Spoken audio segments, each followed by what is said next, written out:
México subordinado. La subordinación en la etapa neoliberal. 10ª parte. Polvos de aquel lodazal convertidos en pantano. Sección 10. Esta es una obra del maestro Héctor Alejandro Mora Gallardo. ¿Y qué tal la venta de empresas al capital extranjero para validar la apertura? En el mismo número de la revista Proceso, en que se festinaba el otorgamiento del Nobel a Octavio Paz, aparecen algunos signos ominosos de lo que la libertad reconvertida le acarreaba a la nación. Deterioro en el campo y en la industria, nada más como consecuencia de GATT y sin haberse inaugurado el libre comercio con América del Norte. 1. Los productores de arroz, frutas, verduras, algodón, café, resultaban ya afectados por la libre importación de alimentos y sin lograr competir, inundados de comida extranjera, y la nuestra se pudre. 2. La industria textil era también ya una de las más afectadas desde aquella primera apertura.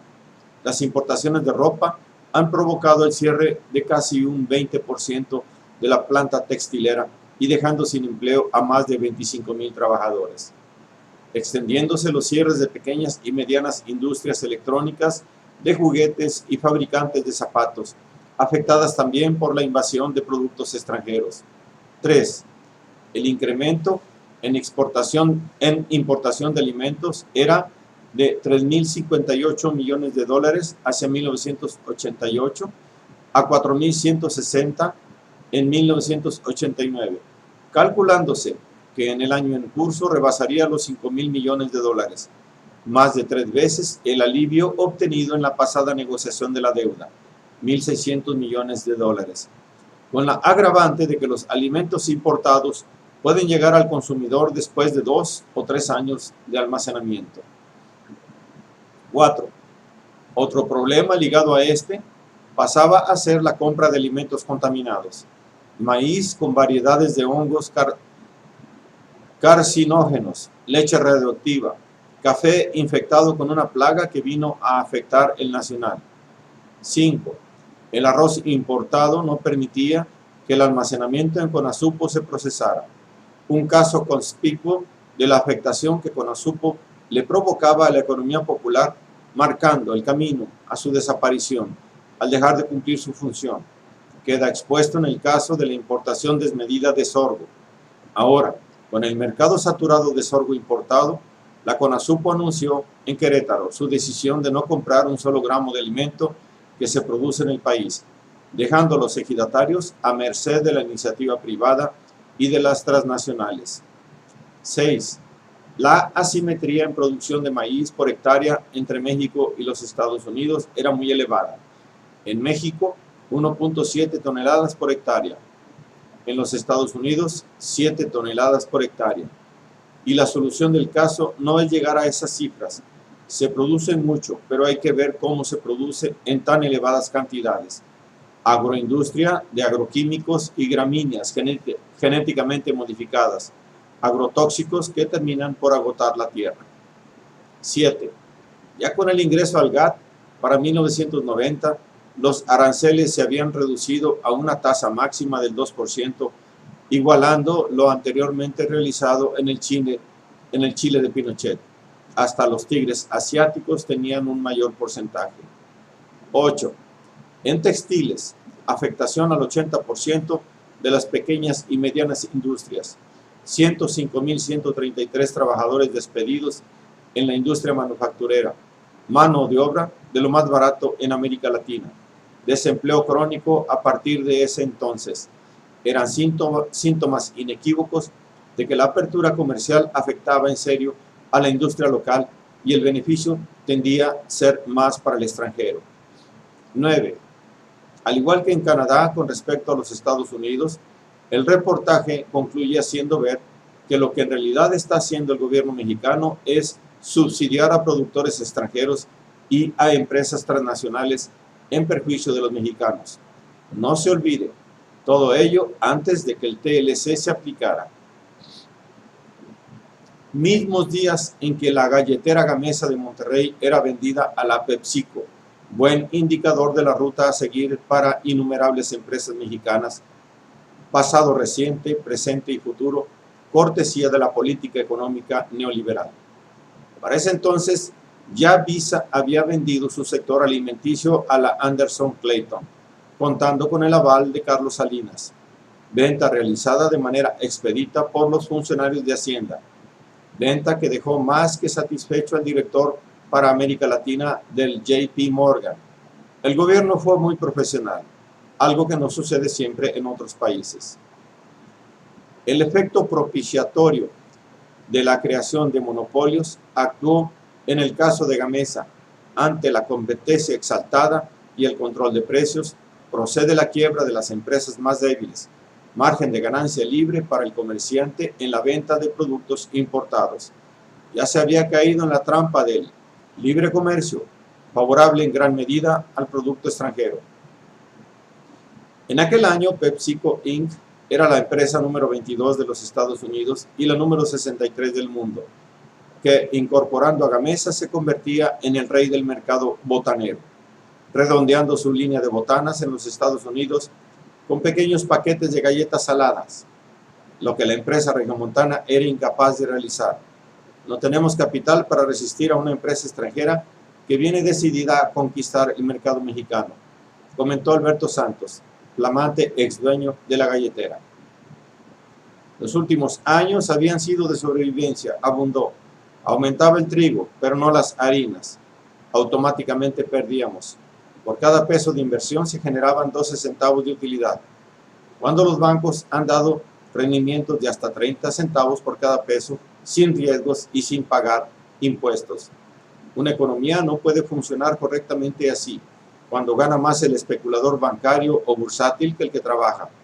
Cualquier economía que quiere progresar debe premiar al que invierte con riesgo y que trabaja, en lugar del especulador. Gran verdad que descubre la perversión de la época.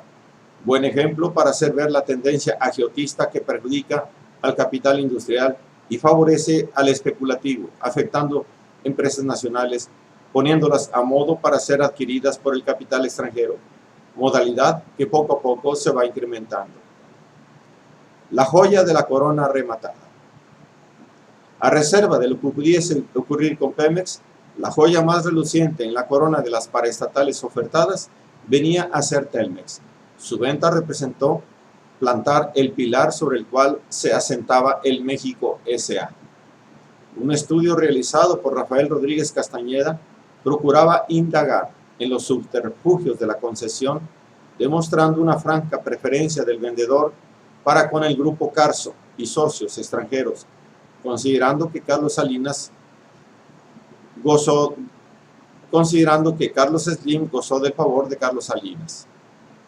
Preferencia que abarató la concesión, al estar Telmex valuado oficialmente en más de 7,000 millones de dólares y siendo vendida en tan solo 442,8 millones de dólares, triplicando la concesión del servicio telefónico de México por medio siglo con los 6 primeros años de virtual monopolio.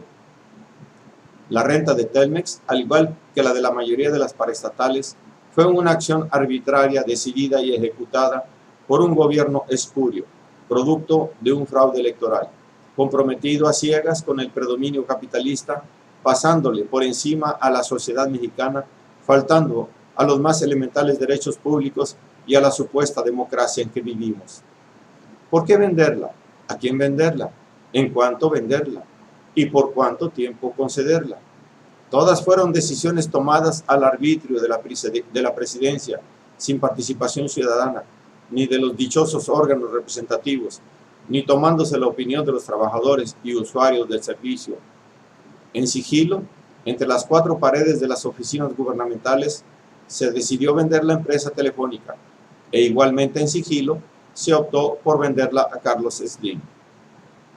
Consultando el libro blanco de la transacción realizada, el autor detecta la mano de Salinas conduciendo la venta y dirigiéndola hacia su específico comprador, operando desde el Olimpo de los Pinos, esto es, desde el poder incontrastado de la presidencia. Para proceder oficiosamente, se creó una comisión intersecretarial gasto financiero, CIGF, la que elaboró un dictamen que autorizaba la desincorporación de Telmex a septiembre de 1990. Los miembros de dicha comisión no podían ser otros sino Pedro Aspe, Jaime Serra, María Elena Vázquez, Ernesto Zedillo, Arsenio Farel, Miguel Mancera, etcétera, etcétera. Todos ellos miembros del Club de la Privatización pro engrandecimiento de México, más salinistas que el mismísimo tío Sam. De cierto que Pedro Aspe dirigía la operación Telmex, estando al frente tanto del CIGF como del Consejo de Administración de Telmex, siendo su estrecho achichincle Jaques Regosinski, quien en su condición de subsecretario de Hacienda y miembro del CIGF, jefe de la unidad de desincorporación de la Secretaría de Hacienda y Crédito Público, que no se diga que no estaba bien organizada la desincorporación, asumió la coordinación del proceso de venta, contándose con el apoyo de la Secretaría de Programación y Presupuesto, designando el propio CIGF al Banco Internacional para que otorgase el crédito pertinente para que se realizara la compra, banco cuyo presidente del Consejo Administrativo venía a ser el propio subsecretario de Hacienda, Guillermo Ortiz, también miembro del CIGF. El gobierno otorga facilidades y préstamos para que el empresariado compre en las mejores condiciones, todo a favor del comprador. Los competidores del Grupo Carso fueron Axival, representado por Roberto Hernández, en conjunto con Controladora Mextel, Axitel de México, Telefónica México, GTE Mexican Telephone Inc., que ofrecieron pagar la cantidad de 0.78 centavos de dólar por acción AA, con un importe de 1.687.2 millones de dólares por los 2.163 millones 40.972 acciones, más la opción de compra de 5.1% de acciones L. Y el grupo Gentor, representado por Humberto Acosta Campillo y Salvador Benítez Lozano, quienes ofrecieron comprar únicamente 1.103.151.000 acciones AA a un precio de 0.63 centavos de dólar por acción e importe de 700 millones de dólares, más la opción de compra de 5.1% de acciones serie L. Carso a su vez estaba configurado con los siguientes empresarios: Carlos Slim Elú, Jaime Chico Pardo, José Antonio Pérez Simón, Jaime Escoto Cano y Sergio F. Medina Noriega, conjuntamente con Seguros de México, un grupo de inversionistas mexicanos minoritarios, Southwestern Bell International Holding Company y France Cable et Radio, que ofrecieron 0.80 centavos de dólar por acción, por un total de 2.163 millones 40.972 millones acciones AA, más la opción de compra de 5.1% de las acciones L. El precio total ofrecido fue de 1.734 millones de dólares, más en dividendo alrededor de 70.000 millones de viejos pesos futuros de la propia empresa. El 6 de diciembre, la presidencia y sus tecnócratas decidieron aceptar la oferta del grupo encabezado por Carlos Slim, por haber presentado la mejor oferta y haber cumplido con las condiciones establecidas para la adquisición del total de acciones AA subastadas. A decir de Rodríguez Castañeda, el grupo de Slim fue ostensiblemente favorecido por el gobierno de Salinas cuando éste aceptó que una parte de la oferta fuera pagada a plazos, con dinero proveniente de las propias ganancias que Slim obtuviera con Telmex en su poder.